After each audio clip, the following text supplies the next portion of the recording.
In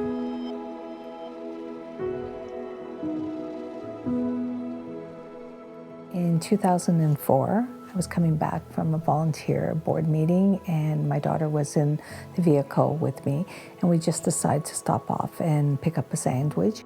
A van had driven up behind us and started shooting. You know, it altered my life forever.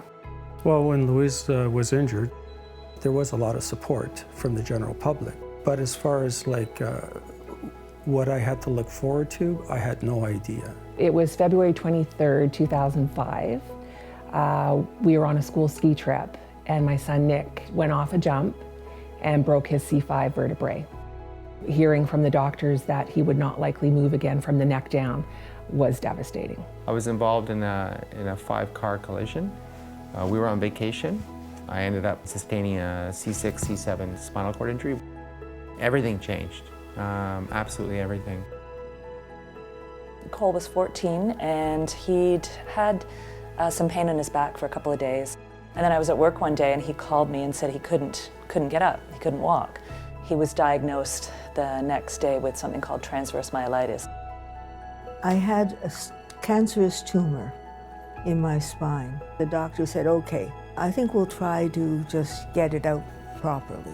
But he cut my spinal cord. And that meant that I couldn't walk.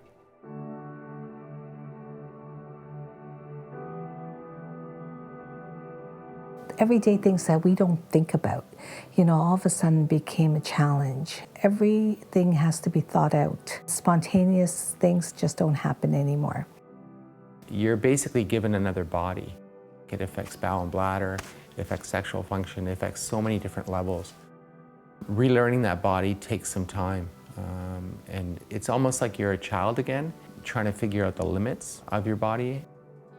I asked the social worker if, you know, what organization I could contact to get support. And she said, unfortunately, there's no one organization that can help through this time.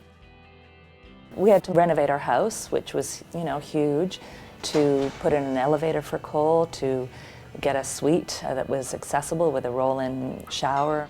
Both of us would be there at the hospital every day, trying to hold down our jobs, trying not to neglect our 13-year-old at the time.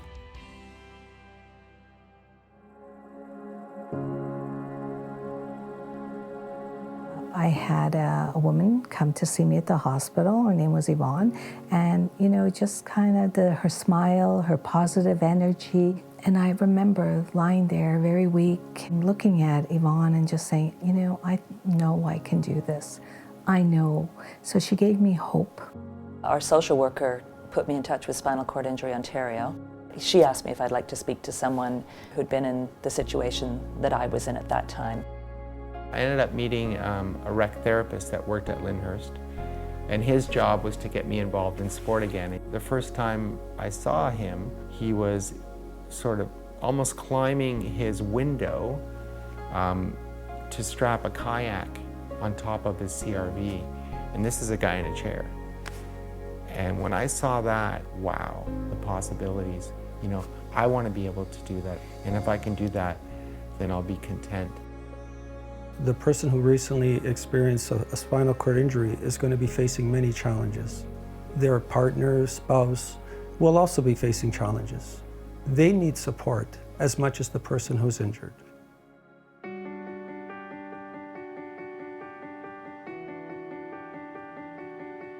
The spinal cord people helped me to deal with everything. That's why I became a spinal cord peer supporter. It will connect them to the services that they need to really thrive as opposed to just survive. I had gotten so much from so many different people. I basically wanted to give back. Some individuals I've met put on a very happy-go-lucky face, and I just listen to them, and I'll just say, you don't have to put a face on for me. Been there. I cried every single night. I was crumbling inside. You know, they just need to know that they're not alone in this.